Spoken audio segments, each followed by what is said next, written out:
Hey, bros, you're listening to Homeball Happy Hour. We're talking about classic monster movie month every week for the remainder of October. This week we're talking about Frankenstein, Mad Scientist, and of course, the Philadelphia Phillies, brother. Let's roll, America.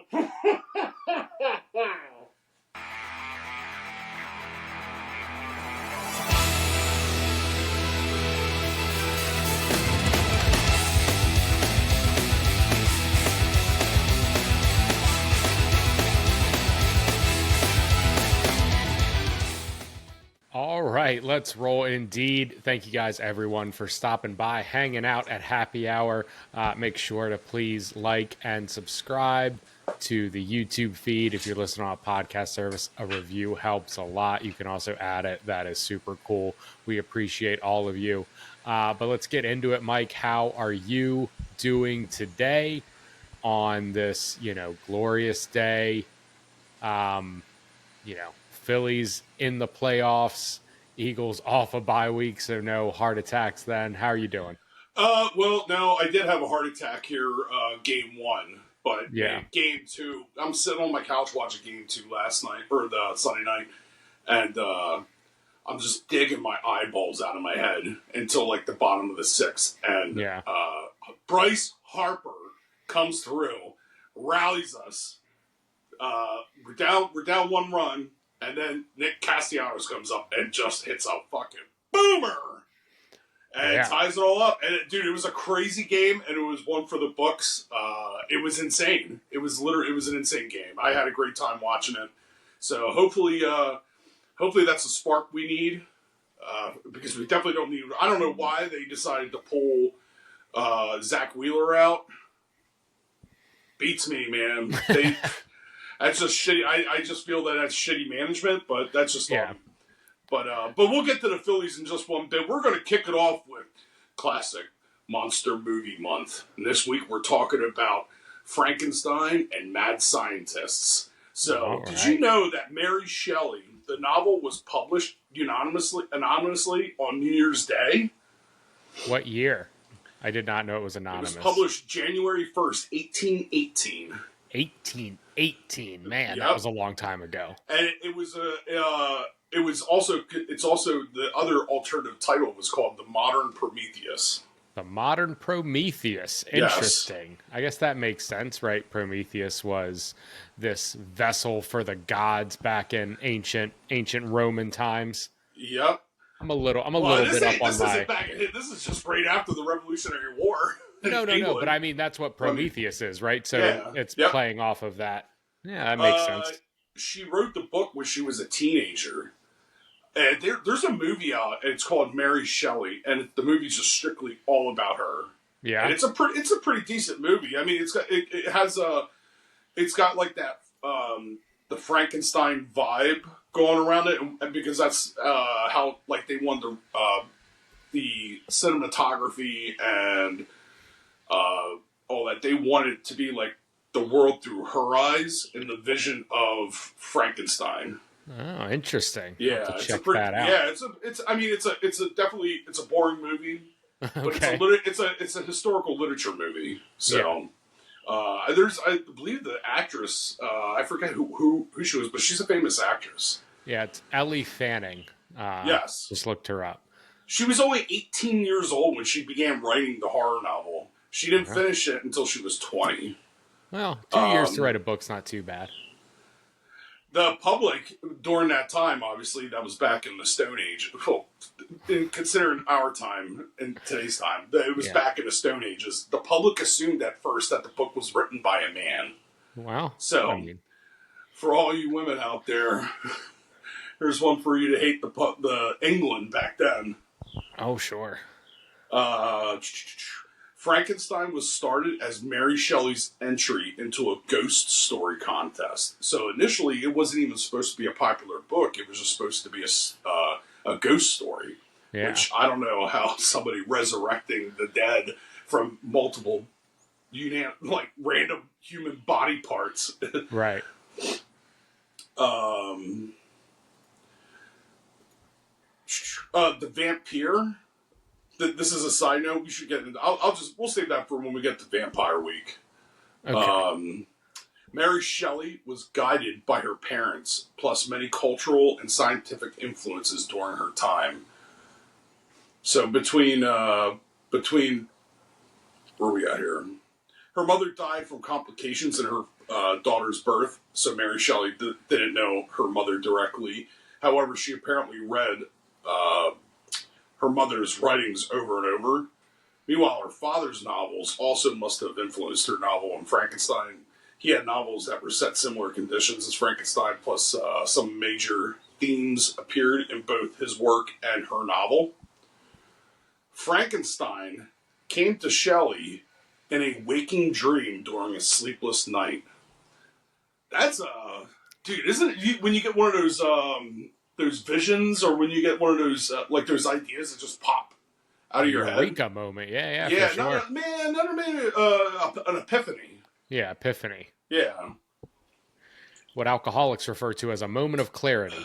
I think that we had this moment of clarity. I know we had an epiphany while we were drinking. Yeah, we did. Here's one. This is all everybody looked at it as like a horror book or a horror story. Yeah. And all she wanted was the creature wanted a female version he could love. That's all Frankenstein wants is and you know, he eventually got it, right? In The Bride of Frankenstein, they made a little girl for him. Isn't that what everybody wants? Love. That's everything is about love, you know, down when you get right down to it, down to brass tacks. Experts consider Frankenstein the first book that's actually science fiction. I believe that. Yeah. I thought Hollywood did a very good job with its classic movie monsters with that. Frankenstein has borrowed, adapted, and riffed in lots and lots of other times. The version of the monster in the original novel is different from what we often see in adaptations, of course. Mm-hmm. The common version of the monster stumbling around and growling came from a test audience. So that wasn't even a part of the... that wasn't actually a part of the novel. He's not supposed to be... That was just for... audience, you know what I mean? Like, audience got more of a reaction from him stumbling and growling and stuff. Yeah, they tested that and then probably, added more into it, or they however actually, did reshoots. when they went through all the actors, I don't know if you're very familiar, but Boris Karloff, Lon Chaney, and Bela Lugosi. Right, so Boris Karloff is Frankenstein, yes. Right? Yeah. Yes, and he also plays the Mummy, the original Mummy. Okay. Lon Chaney plays the original Wolfman, and Bela Lugosi plays the original Dracula. Right. So all three of those, and Glenn Strange. I'm not too familiar with Glenn Strange, but all four of those actors all tested for the creature. Oh, they all played the creature at various times. Makes sense. Through various movies. That's pretty... I didn't know that. Yeah. The Frankenstein Castle is a real place. Where is it located? And there is also... the man named Johann Conrad Dippel, who was born in Frankenstein Castle in 1677 and later worked there as a professional alchemist.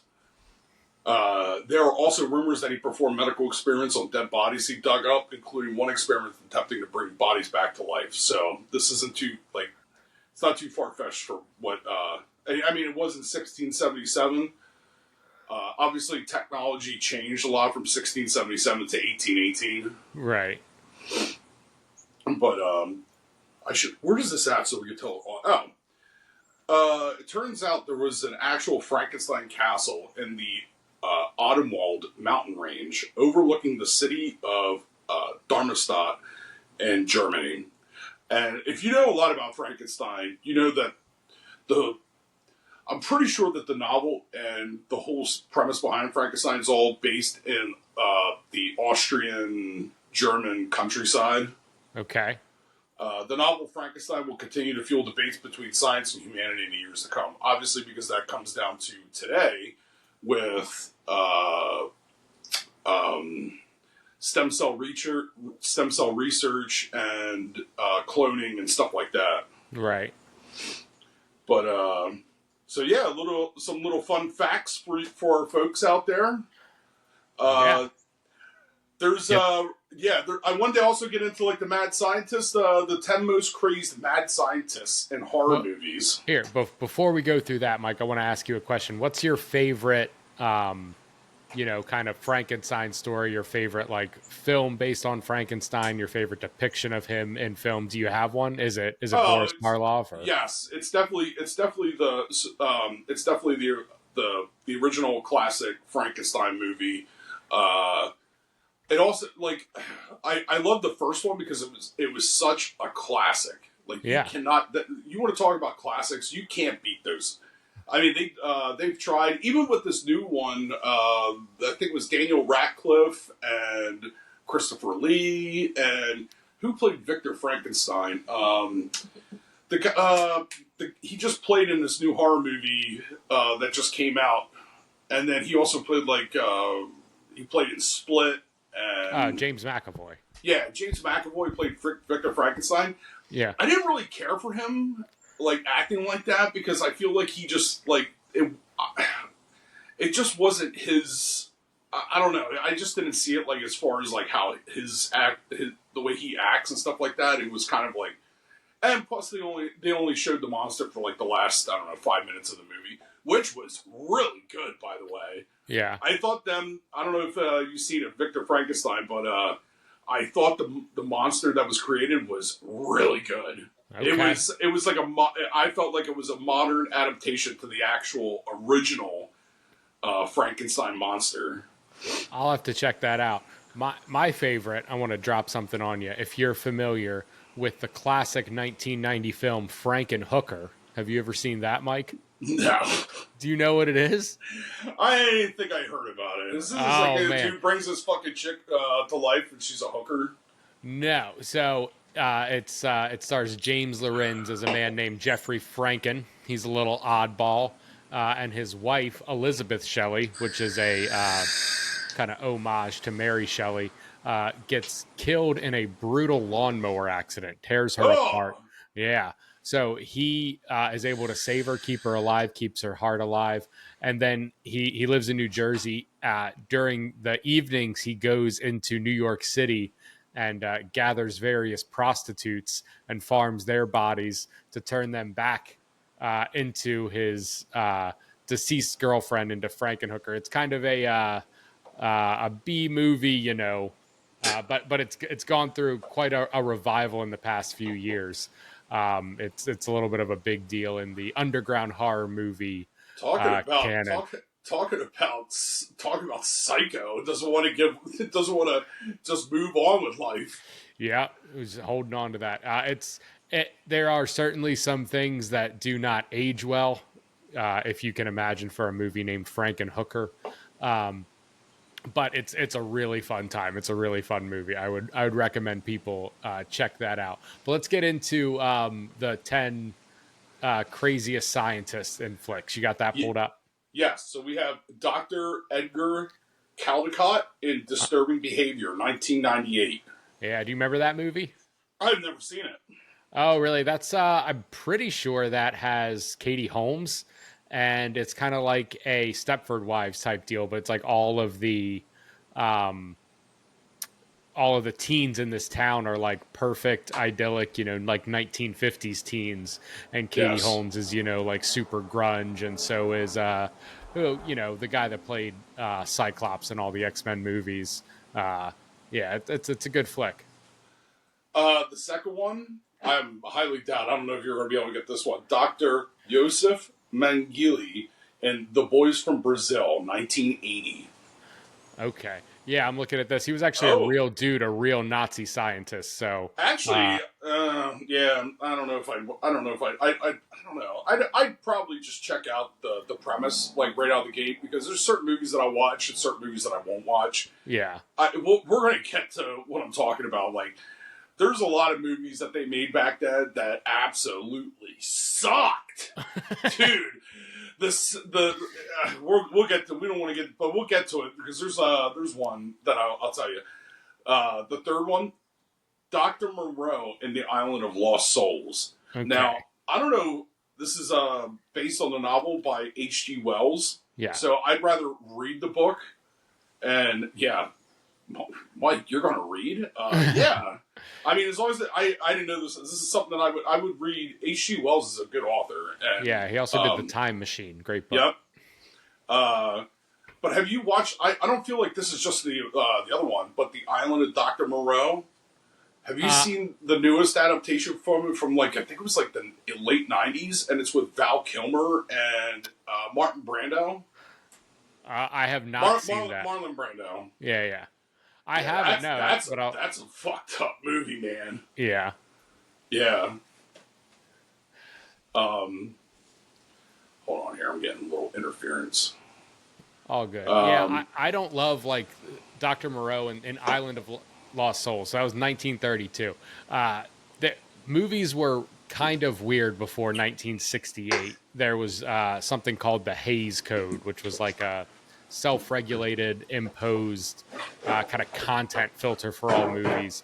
And like you'll notice, you know, really like after the movie Easy Rider, the one that Dennis Hopper wrote and starred in, that like kind of changed cinema forever. So like you talking about like the Dr. Moreau movie with Val Kilmer from the 90s, I'm sure it is a lot,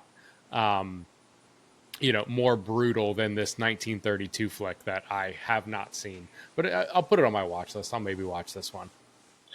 The fourth one here is Dr. Philip Chenard in Hellbound, Hellraiser 2. Yeah. Hellraiser. I never seen that. I tried to watch it. Dude, Hellraiser is like one of those movies that I tried to watch and I just couldn't get into it. It's the same with like, dude, even like, it goes with like obviously I watched like Friday the 13th and I watched Friday the 13th Part 2. I just haven't watched any of them besides Jason Goes to Hell and Freddy vs. Jason. It's the same with Nightmare on Elm Street. I watched the first one and that was it. It was such a I couldn't do it. So it was the same with Hellraiser. I watched the new adaptation, the new one of Hellraiser. Yeah, that one was really good. You didn't like it? Yeah, it was all right. I thought it was pretty good. We have this one here, Barry Nile in Beyond the Black Rainbow, 2010. This looks like some indie movie. I have no idea what this is. I've never even heard of Beyond the Black Rainbow. So unfortunately, I cannot say much to this flick. Dr. Carl Mellinger in The Blood Beast Terror, 1968. You know, I love the name of that movie, The Blood Beast Terror. Yes, it's a British horror film. Robert Fleming plays a Victorian scientist at the center of a serial murder investigation. A world-renowned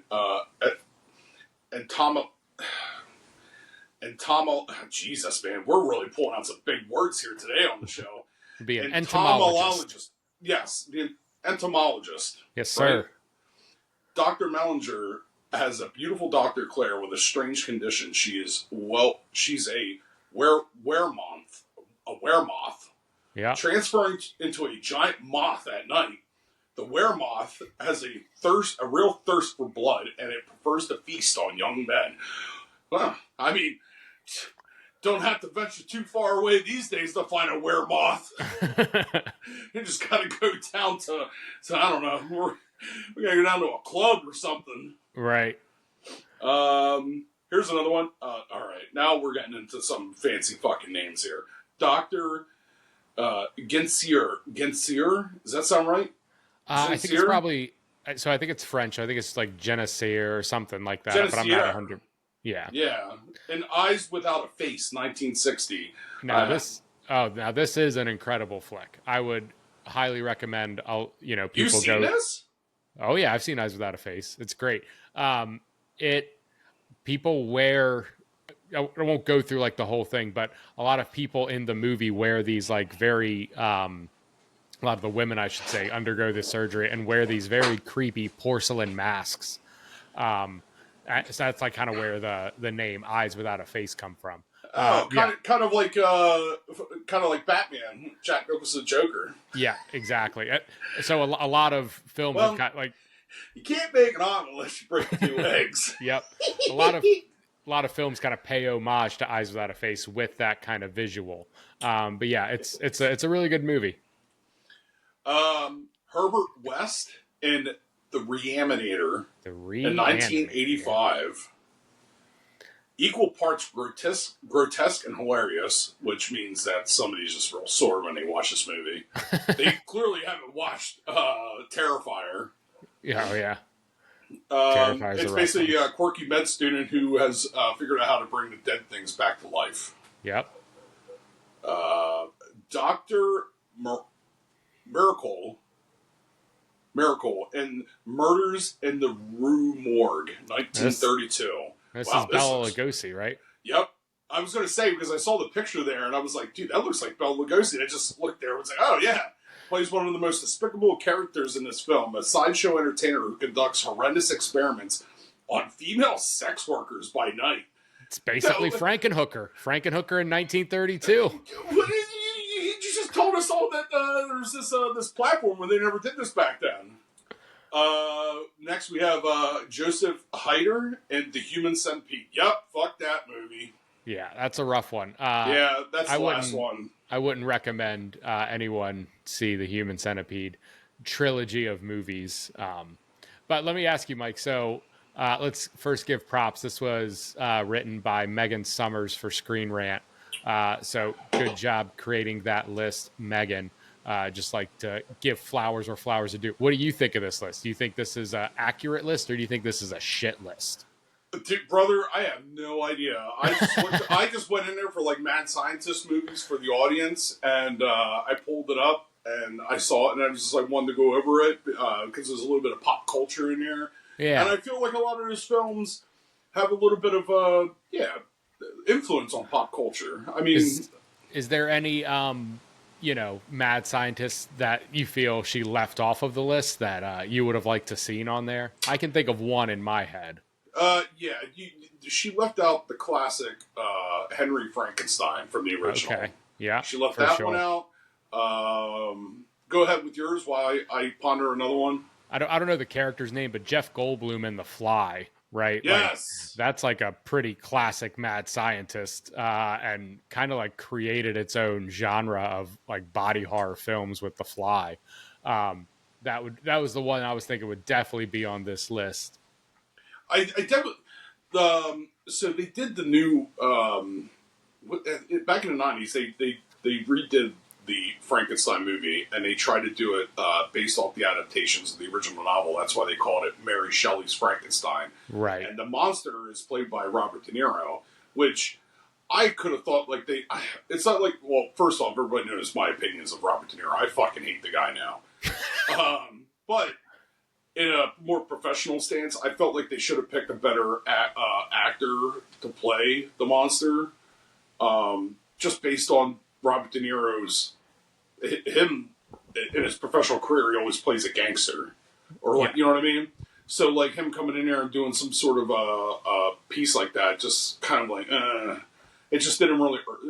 But outside of that, like you had. Victor or Henry Frankenstein's father was played by who's the guy who played Bilbo Baggins in The Hobbit, or I'm sorry, in the older version of Bilbo Baggins in Lord of the Rings. You know who I'm talking about? Oh, you didn't watch it. Did you watch Lord of War? Lord of War with Nicolas Cage.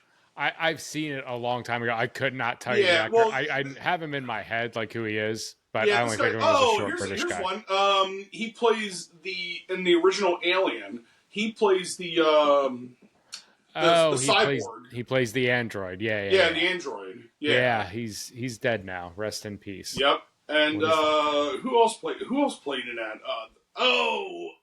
Damn, what's his name? I forgot. There's a couple movies he plays in. There's a lot. He's a very famous actor too, or kind of famous actor.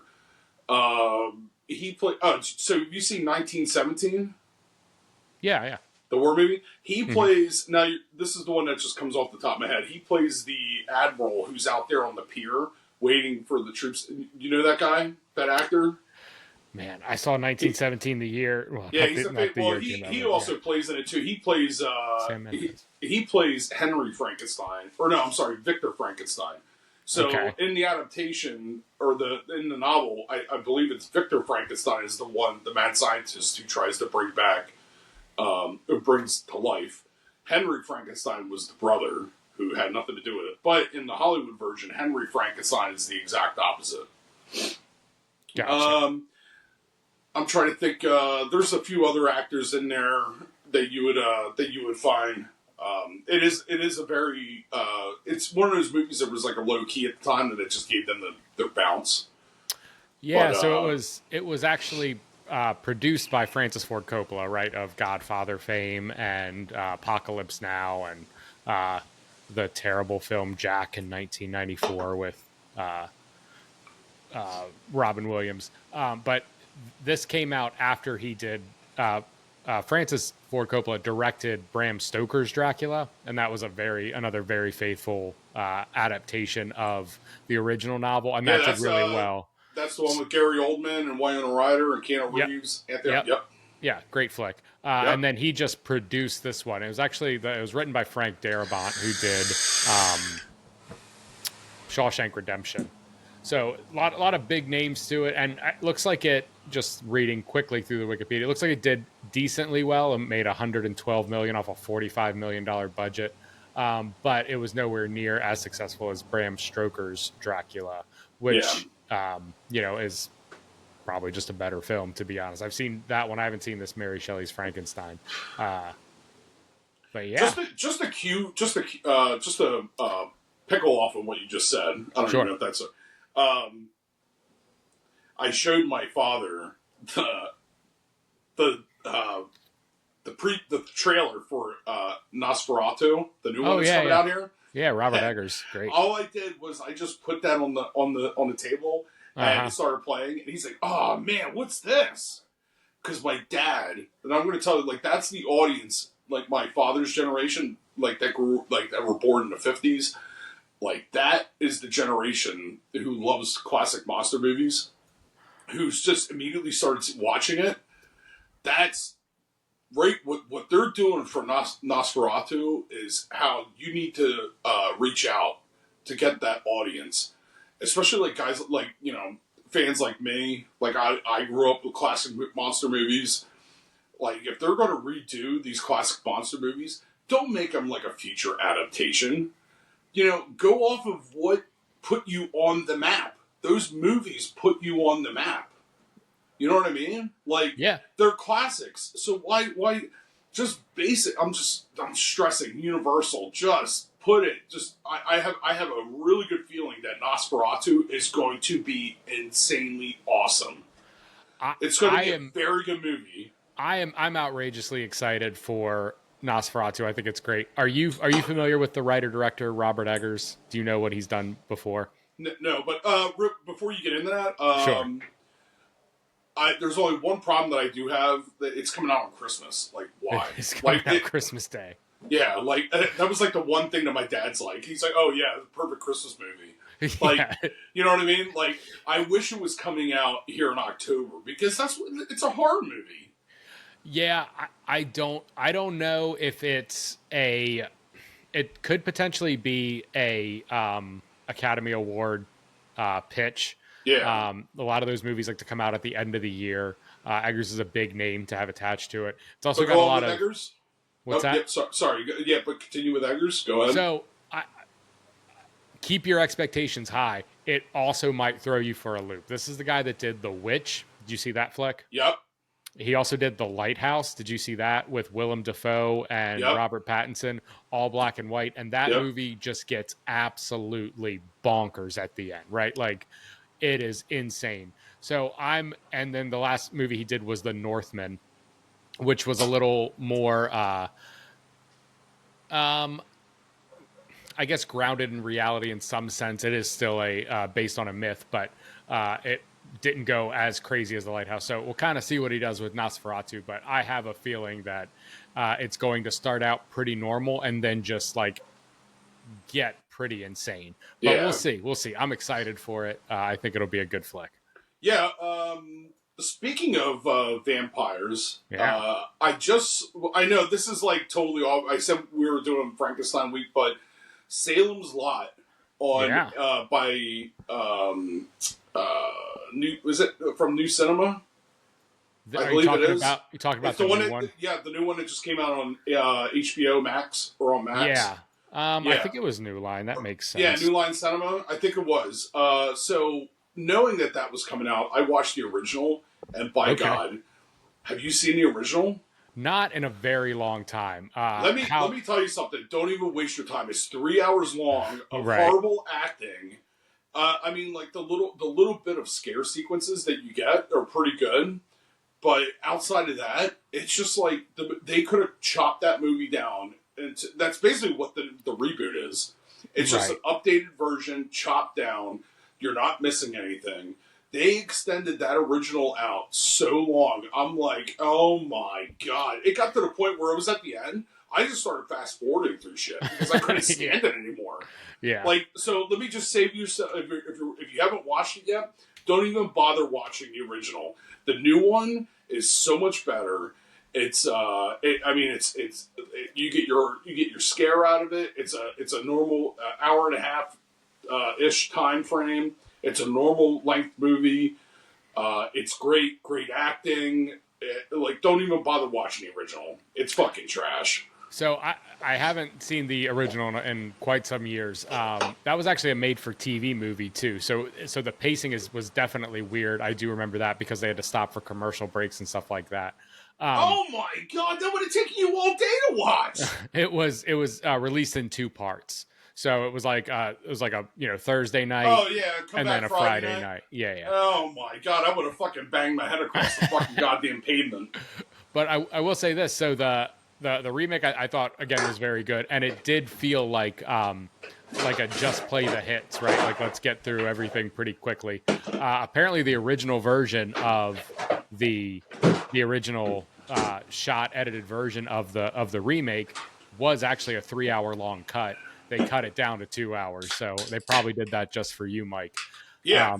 Well, it's on HBO, and I figured before it comes out, I might as well watch the original before, you know what I mean? And I'm just like, I found myself like plinking around on my phone, laying on the couch watching it, and then I'm just like, what the fuck is going on right now? I'm just trying to watch the movie, but whatever. But just to give you a heads up, I just wanted to get that out there. It was just like a standalone. We wanted to get that out there for the audience in case you haven't watched it yet. Yeah, but we're gonna get into Bad Blood. Did you watch Bad Blood on Saturday night? I did. I watched most of it, so I was away. I watched. I think the last match I got to see was the Rhea Ripley Liv Morgan fight. I do know how everything ended, but man, that first fight, Drew McIntyre and CM Punk, what an excellent fight. It was a really good. It was like a WrestleMania level event. Like they pretty much went all out for it. Loved that fight. Rhea Ripley and Liv Morgan. That was a great fight too. Dirty Dom hanging upside down by his leg from that cage was pretty fantastic. What'd you think about it, Mike? Did you get to watch the whole thing? No. I was out for Oktoberfest with some friends, and I was watching the Phillies game at the same time. Gotcha. So, my mind was on what that was the horror. That was the horror of my evening was Saturday night when we just got completely doors blown off of us by the Mets. Yeah. But when I decided to, when we decided to leave, we came back. I decided to get changed, come out to the bar, and then put it on. And then just try to, go as far back as I could. I wanted to watch that Hell in a Cell match, but I mean, obviously at that time they didn't have the rewind, or the rewind only took you back halfway through the main event or through the event. Interesting. Gotcha. You have to wait until it's actually all concluded and give it time for them to actually publish the whole thing. I think it would have been the next day. Yeah. But I kind of got the gist of it. I thought, like, I agree. I thought that Hell in a Cell match was pretty insane when I saw the Drew McIntyre throwing his body, get his lower back into those fucking steps. Yeah. I don't care what your opinion is of wrestling. That I'm just like me with a lower back, fucking just like I'm like this. That dude's fucked. Like yeah, like, CM like, Punk ain't a young buck anymore either. You know, he's getting up there. And the fact that like McIntyre literally had to get stitches on his fucking head because it was gouged open. Yeah, that was. And rough. They made, like, dude, I'm just like, dude, the Attitude Era is back. Dude, I don't care what people say about wrestling, whatever you want to call it.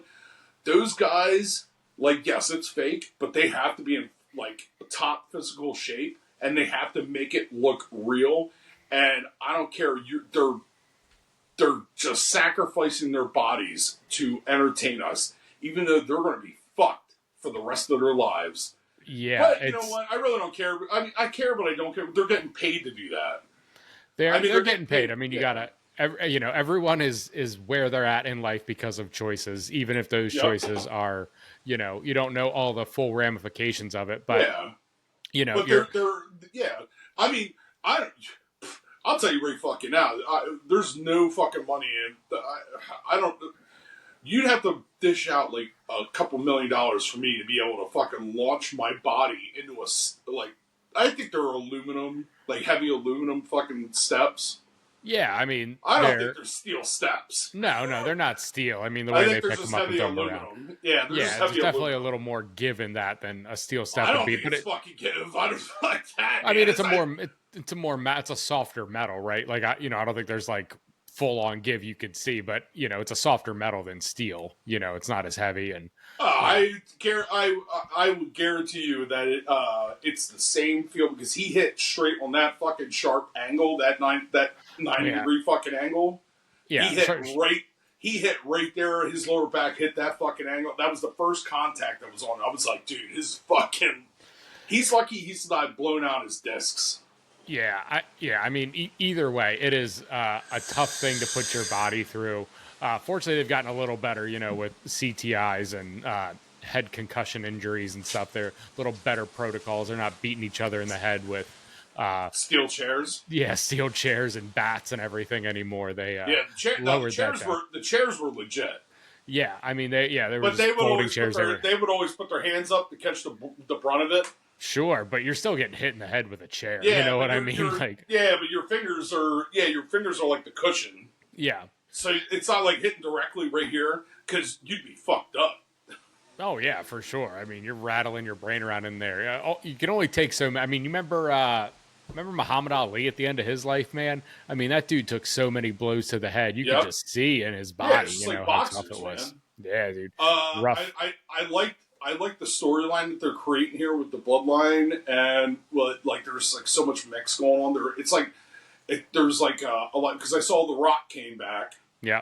And I'm just like, this is all getting. I'm like, dude, there's so many directions that this could go away with. Also, this was a shocker. Triple H coming out, and then Gunther coming out with the World Heavyweight Championship.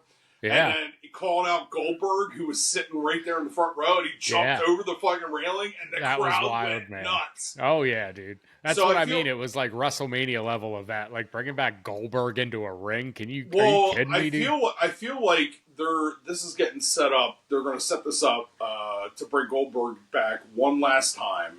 They're going to give him his retirement match that he wants. Yeah. That Vince wouldn't give him, so Triple H is, like, going to honor that.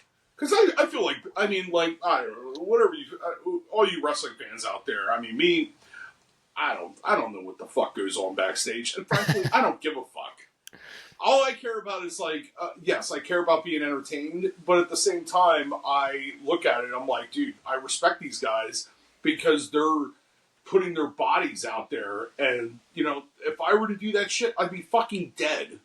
Yeah, I want to see somebody who knocks wrestling like it's gay or something like that. Forgive me, but that's the terminology that they use. I want to see you get thrown off of a fucking Hell in a Cell cage into a fucking table. Or Yeah, I want to see you take a head-on chair shot, or throw yourself into a fucking throw your body through like 2 fucking goddamn tables into the fucking a pad of concrete. It's got like this much fucking pad on it. Like, dude, that's a and then to make it all look real, even though we all know it's fake. It's all acrobatic shit. It's all entertainment. It's just to look real. And I give the women a lot of respect for doing this stuff because they're just as athletic in the ring as the men are. Oh man, I don't know if you saw the Bailey and Nia Jax fight, but like, you know, no. Nia Jax is a you know, a big girl, and she's just throwing Bailey around. And I mean that was tough. I really like Bailey. I wish she would have won that match, but she didn't, unfortunately. But yeah, I mean, I get it. If people are like irritated by wrestling, but like you have to be in the same vein, like you know what you're watching going into it. You know what I mean? Like they say, like, you know, oh, I don't know why you're getting like why people get emotional or why people are like invested in this. The same reason people get invested in like a movie or a TV show, like those are scripted too. You know what I mean? Like the outcomes are scripted, but what you're watching is really happening. You know, these are like real athletes that are. Maybe they're not competing for, you know, whoever the strongest. They're doing whatever fits the narrative or the storyline, but they're still putting their bodies and stuff on the line to create something that's like really entertaining. And you know, if you don't like it, fine, like don't watch it. I don't know. Yeah. That's my thoughts on it. We are going to transfer over to the Stone Cold Gulag Locks, brother. And you know, we're not going to go. Yeah, we're not going to go an episode without these babies. So this week, last week we did absolutely terrible. I'm not recording them. I don't even know if anybody's even fucking putting them down. So we're just going to read them off. I got the 49ers over the Seahawks. I got the Bears over the Jags. I have the Cardinals over the Packers. I have the Colts over the Titans. I have the Texans over the Patriots. I have... this is going to be a good game at 1 o'clock. The Buccaneers and the Saints. Ooh. I'm going to go with the Saints because the Saints aren't going to go... they're not going to go 4 losses in a row. And it's at home, too, so I'm going to take that. I'm taking the Birds over the Browns. This is another one too. I think the Ravens, and it's in Baltimore too. Who are they playing? I think the Commanders, Washington. I feel that tough game. Those guys are right up the street from each other. I know. I feel like the Commanders are going to give them a run for their money, but I feel like the Ravens are going to actually they're going to get the win. Yeah, Baltimore's going to squeak that one out. Yeah, I got the Chargers over the Broncos.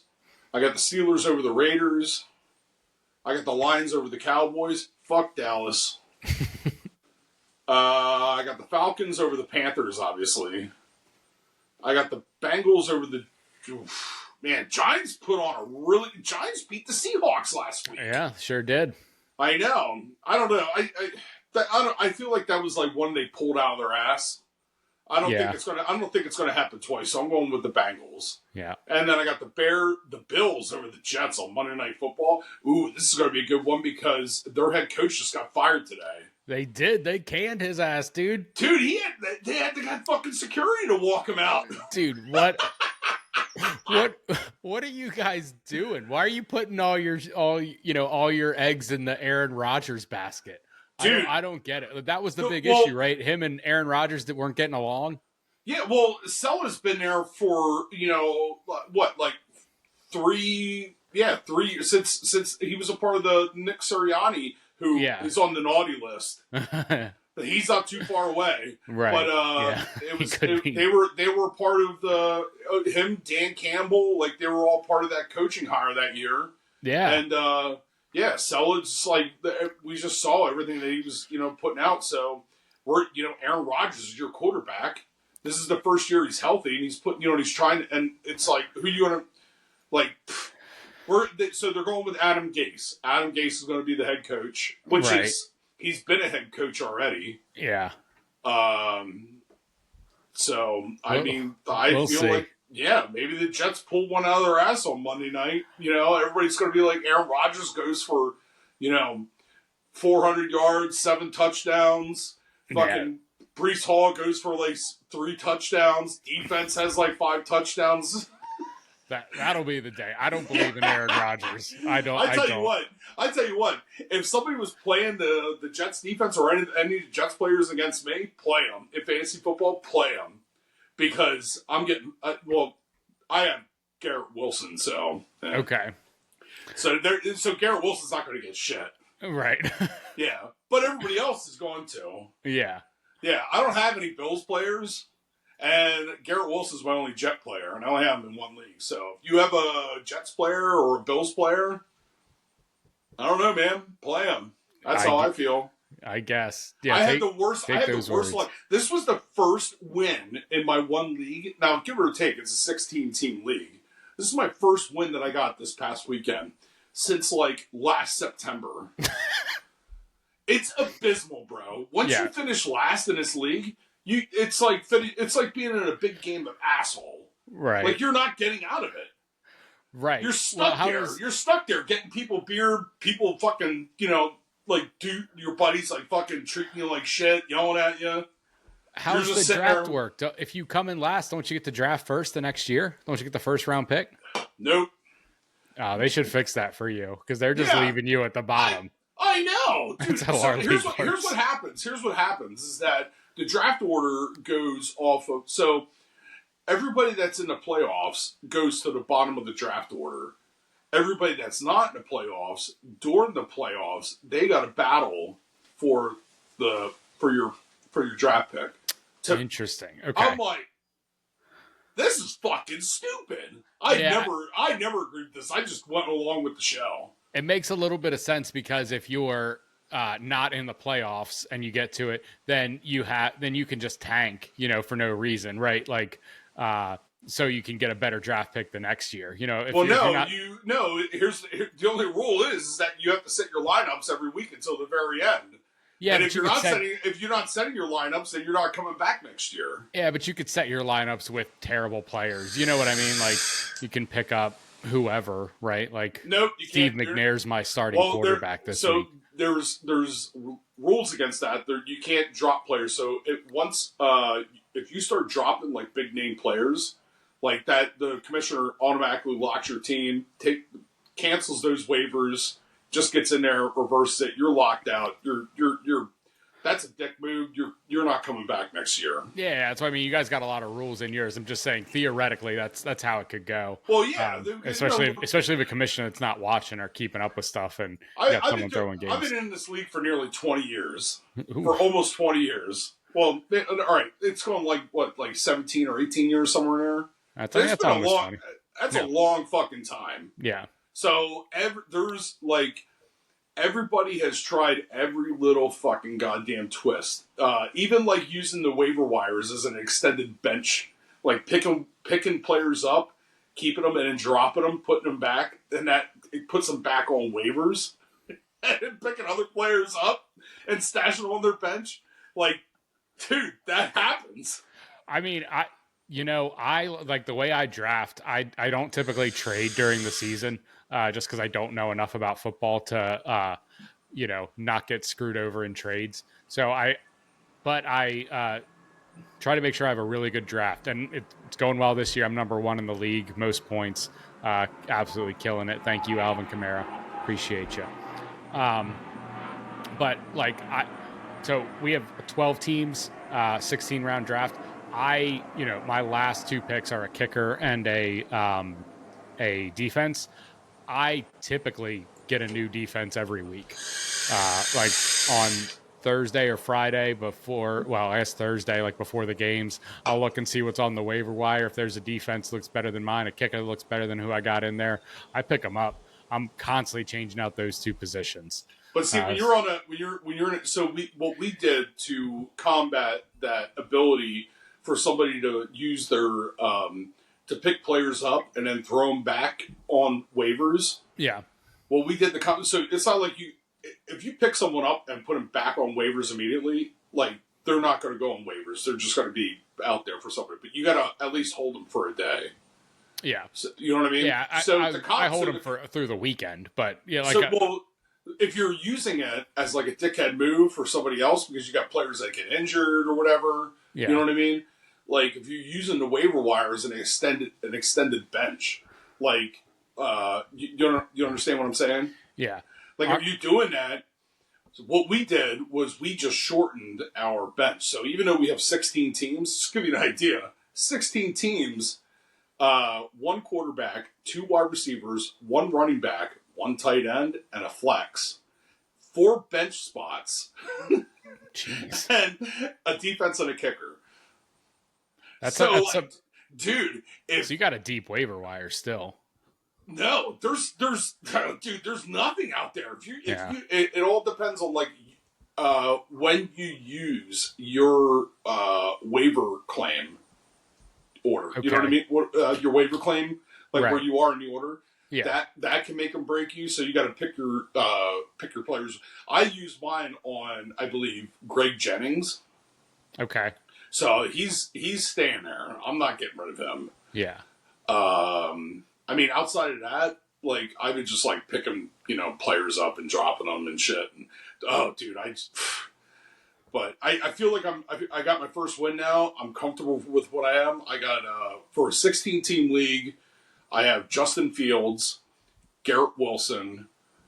It's also a keeper league as well. Oh, so you're keeping people. Okay. Yeah, one player. So just I got one. Fields, Wilson, Devontae Smith. I got finally he's starting to come through. This is the 2nd week, so hopefully he stays this. DeAndre Swift. Oh yeah. Dallas Goedert, and then I drafted. I loved Jackson Smith from Seattle. Okay. He's finally coming through, and then I also drafted Mostart, who's now finally back. And A-Chain's injured, so that's good. But they have a bye week, so I'm like, fuck. Can't win for losing. Yeah. What is it? I got Greg Jennings and I forgot off the top of my head. I forget. Oh, I got Caleb Williams. So I originally went with the rookies, Trey Sermon Trey Benson from Arizona, and the rookie from the Bills. Damn. Well, anyways, I just dropped both of them. I had Jared Goff. And I needed a new fucking. I was tired of Jared Goff. I'm like, I'm done. So I drop him and I pick up Caleb Williams and Andy Dalton, and I'm like, okay. fuck it, dude. They can't do any fucking worse than what this guy's doing. You know what I mean? When you get to 0-4, you're starting to get like, what the fuck, man? Yeah. So I drop fucking Jared Goff. Immediately, Jared Goff has like fucking 30 plus points. I'm like, go figure. So then I trade Andy Dalton for Justin Fields, and I put Justin Fields in. Caleb Williams has like fucking 27 points, even though I still won. But still, like, are you fucking for real? I think maybe you're overthinking it, Mike. I think you should just set your lineup, get your team. You have no idea. Do you understand what it's like to go fucking like 0-20? It sucks. It sucks. Rough. It sucks, dude. I mean, ask the Sixers. They know what it's like. But yeah, well, hopefully it's not going to be like that with the Phillies here. So, but real quick, I am undefeated in the Afghan League. I am undefeated. I'm undefeated. Right. There you go. I got a hell of a roster, man. So hopefully that hangs with me, and so I'm hoping that everybody out there in their fantasy football leagues and their pick'ems are going good. Don't go by me. I'm only doing the money line picks. So yeah, not sound financial advice that we provide here at Home Bar Happy Hour. Keep that in mind. I think that's about it, Mike. Is there anything else you want to go through? No, I'd like to finish it off if you don't mind. So go ahead. Finish it off. All right. Over to you. Brothers. Thank you for listening to Home Bar Happy Hour and Classic Monster Movie Month. And let's go Phillies. Let's go Phillies. Next week is vampires. Is that right, Mike? Yes. All next right. week is vampires. So all you little bloodsuckers, get ready for next week where we're talking about the vamps. All right. See you guys.